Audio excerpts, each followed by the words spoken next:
Good morning and welcome to the Pleasure for Health podcast. My name is Elsa Kepi and I'm here to talk about all sorts of things to do with relationships and intimacy. And today I thought we would touch on a topic around pleasure, but also power. So a couple of P words here. And power play is something that I have noticed people, at least in my area of the world, are still somewhat anxious about. So I want to just do a really basic intro, like what is power play? How can we explore it within our relationships? What are the pros and cons? Like what might we learn from this? And how can we start the conversation? So if you want to find out more about me, please do head over to my website, ailsakepi.com or pleasureforhealth.com. You'll find out lots of ways that you can work with me, get in touch with me, and check out my other blogs and podcasts. So let's dive right in. What is power play in relationships, and how can we explore intentional power dynamics within our relationship? I figured that we should really start right at the beginning and define power and define play, since that's what we're talking about. So I did a quick search online, as we do, and power is the capacity or ability to direct or influence the behavior of other people or the course of events. So we're talking about either surrendering that power, so letting someone else direct or influence our behavior or what we're going to do, or taking hold of that power and being directive. So within this context of power play, within consensual power play in a relationship, we're actually looking at this ability to direct what's going to happen, or direct our behavior or the other person's behavior, or to surrender to have our behavior directed. So that's kind of an interesting thing to think about. You might even want to see how your body feels about that, just talking about it. Do you get kind of excited about the idea of directing your partner or a loved one? It's something that we do in our relationships anyway. I would say as a parent, we direct our kids to do certain things, wash the dishes or take the garbage out, all sorts of things. We take the power to direct. When we put that idea along with the word play, which when I looked up the word play, it's like to engage in an activity for enjoyment or recreation, rather than a serious or practical purpose. So instead of directing someone to, wash the dishes because the dishes need to get washed, maybe it's something more playful, like, hey, how about you walk like a chicken while I, watch you? That could be a directive thing that was more, didn't really have so much to do with anything practical. So I think it's interesting here to look at putting those two words together. So we're being directive or we're being directed, and it's around play. So it's something that doesn't necessarily have a serious overtone. We're not sitting down to talk about finances. We're not arranging who's picking up the kids from hockey practice. All of those kind of practical things we do in our relationship. It's kind of fun and freeing to say, let's not do that right now. Let's actually do play. And adult play, is about kind of finding the fun in our relationship. So the first thing I would say, and what I've found too, is that power play in your relationship can be a way to bring fun back into your relationship, how to, do something that you don't normally get to do. And honestly, that's a really great way of keeping the spark in your relationship, keeping the fun and enjoyment there, because it's outside of our normal practical life. So now that we've defined power and play, when we put it together, I think that one of the main things that comes up when we talk about putting power play or exploring power play in our intimate relationships is, of course, communication. This comes up a lot. And, it's even more important, or it will even show up any flaws in your communication process with your loved one if as you start to talk about power play with your partner, then, it will bring up any flaws in your communication. Let's say, you kind of want to explore being in control of your partner, and you're like, well, this would be kind of fun to be, dominating my partner, to be telling them what to do, or to be ordering them to do what I want them to do, somehow to be in the power role. First of all, we kind of have to ask ourselves too, am I comfortable in that role? Like, what is that for me? Do I act out the power role often in my life, in my workplace, and, in general, in my friendships? Am I often the one in control? Or am I feeling powerless in some of the other areas in my life, and I really want to have a place where I can actually exert control? And it might be as a play, it might be for fun. Vice versa, a lot of times, top CEOs, people that are in power positions in their life, often want to surrender and get to be in the, the submissive role in an intimate relationship, because they're, it's tiring being in the power role all the time, and it can actually be very draining if you're not used to it, to be in that power role. Because when you're in a power position, whether it's being CEO of a company or a manager or in the bedroom, and you're in the dominant role, you have to create a lot of what's going to happen. You're in control of what you're directing the other person to do, and you have to keep in mind what the other person wants or doesn't want, or what their boundaries are. You have to create something that you're both going to enjoy. It's a lot of responsibility.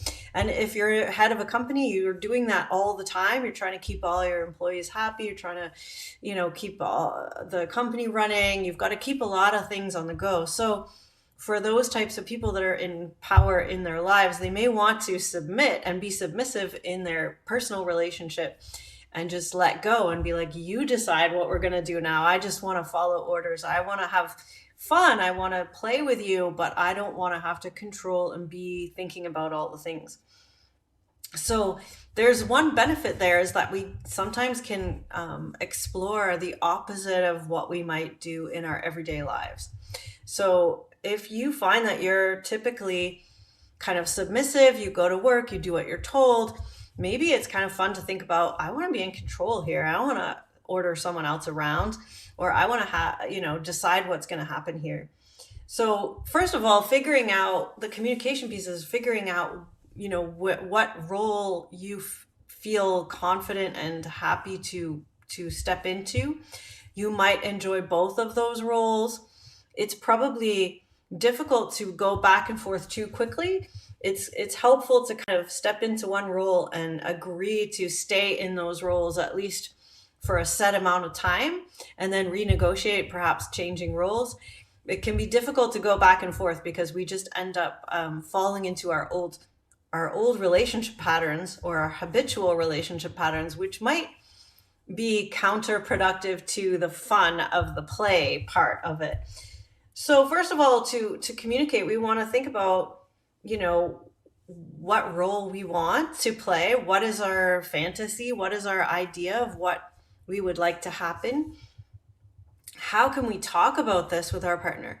And talking about it is an extremely important part of power play in relationships. If you want it to work out well, you have to be willing to talk about it. To negotiate what's happening. What are your boundaries? Where do you, what are you comfortable with? How long are we going to play for? What props do you need? What do you want me to be aware of? Like, all of these things need to be talked about, so that you can actually create a pleasurable and fun scene.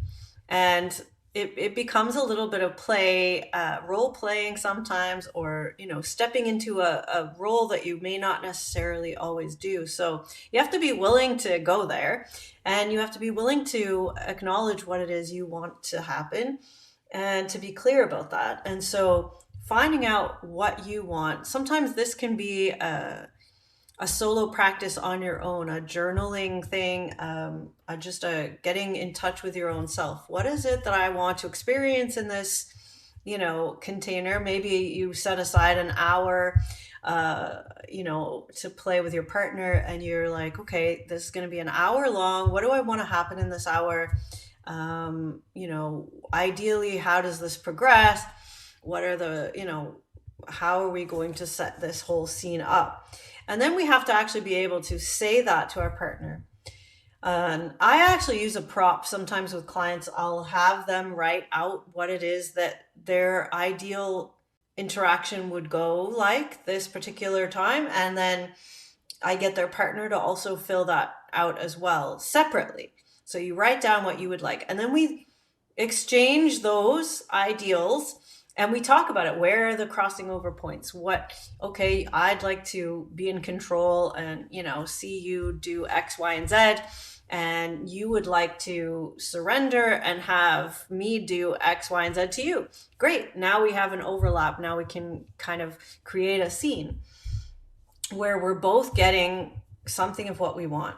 So we have to create, know what we want and be able to talk about it. And then make sure that we understand each other. So if somebody says, I don't like this particular action, please don't do this. We have to make sure we understand where their boundaries are and that we respect their boundaries.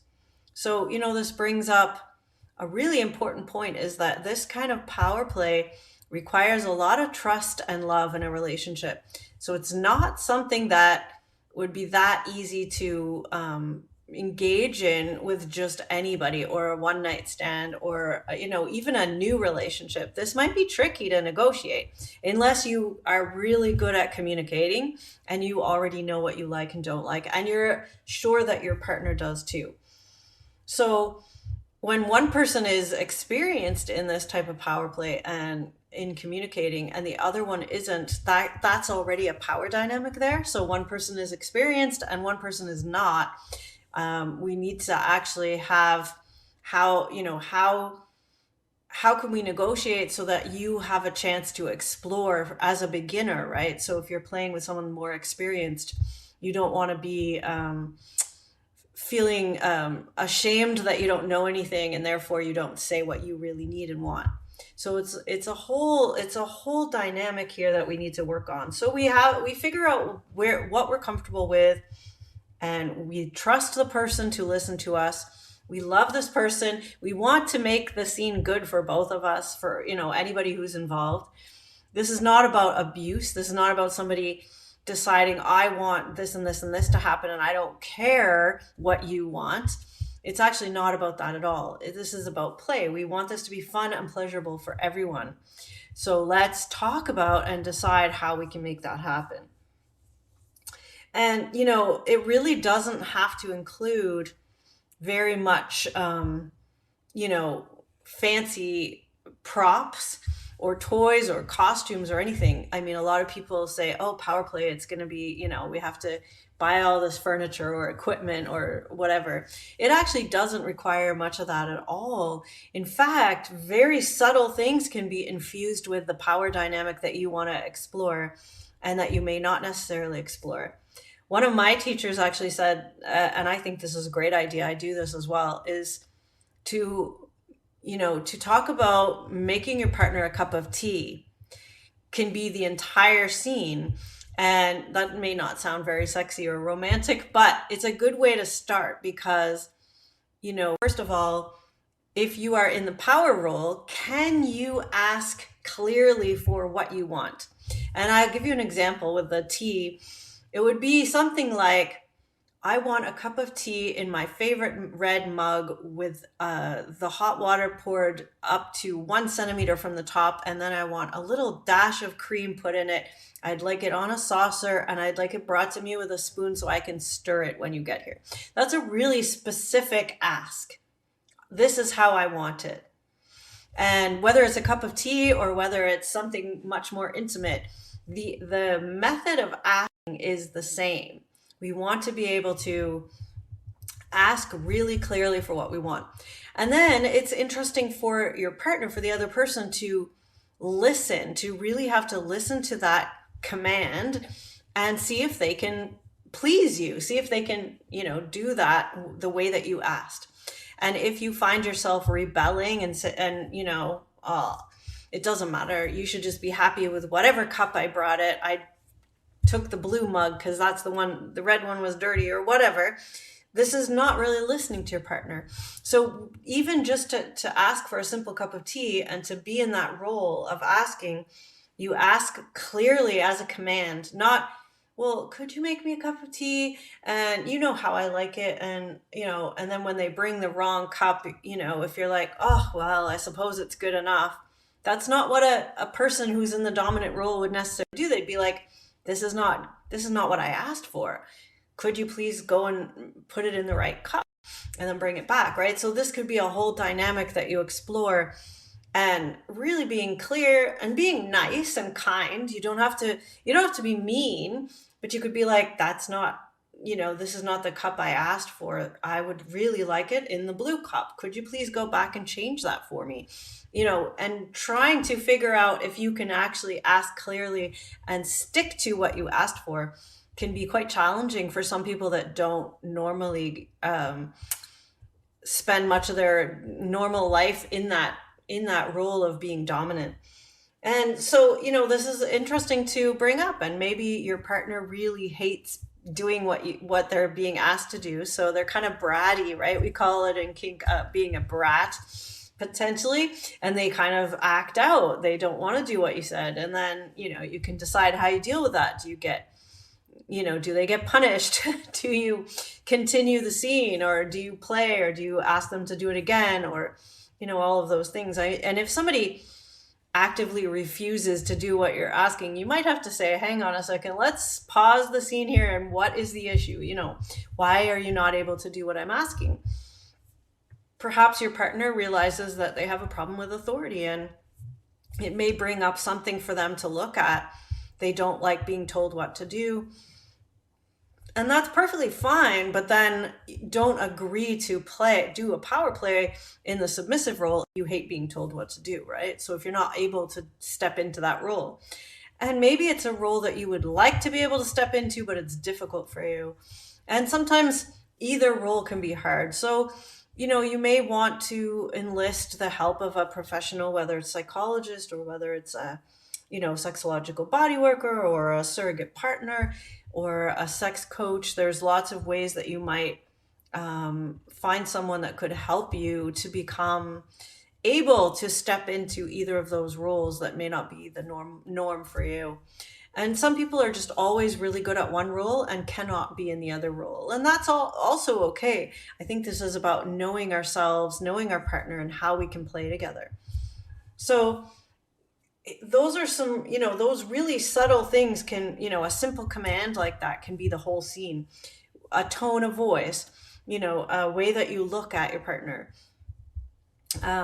You just have to think about all relationships we have, and you can start seeing the power dynamics happening all the time.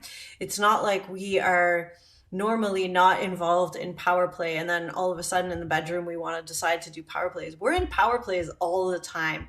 All of our relationships have these power dynamics inherently involved. Very rarely are we in a neutral, enlightened kind of state where we're both sitting down and we have a very kind of neutral, enlightened conversation. I've very rarely seen that. There's almost always power plays involved. And there's nothing wrong with that. It's kind of brings the spark. So sometimes when people talk about, oh, I didn't feel something with this person, I didn't feel the electricity, I didn't feel the energy, flirting, it's all power plays in a certain way that we've agreed to do. So use that to your advantage with your partner to explore and look at, things about yourself that you may not have known, or things about your partner that you may not have known. Are you willing to open up and explore? And so that's what play brings to our relationships, is we can get out of our serious habitual stuff and we can actually try something new. So if that gives you some exciting things to think about going into 2023, maybe you want to try it out. I also highly recommend that if you struggle with any of these concepts, that you perhaps look into working with a counselor or psychologist just to look at what is coming up for you when you engage in this type of power play. Were you overcome in your own power, growing up, such that it's really hard for you to step into that submissive role? It's hard for you to be in the power role, in the up power position, because somehow you feel that that's wrong or a horrible place to be, or makes you the bad guy. These are some of the deeper things that can come up with this kind of play. So please do make sure you are resourced, that you have some places to debrief about what comes up for you, and that if you want help with that, as a somatic sex educator, I'm very aware of a lot of these dynamics and happy to explore with you. You can, as I said, check me out, check out my work, check out how you can get involved on pleasureforhealth.com. Again, that's www.pleasureforhealth, all small letters, .com. And I would love to be able to guide you more into some of this. So I hope you enjoyed today's podcast, and I will chat to you all soon. This is Ilse signing off.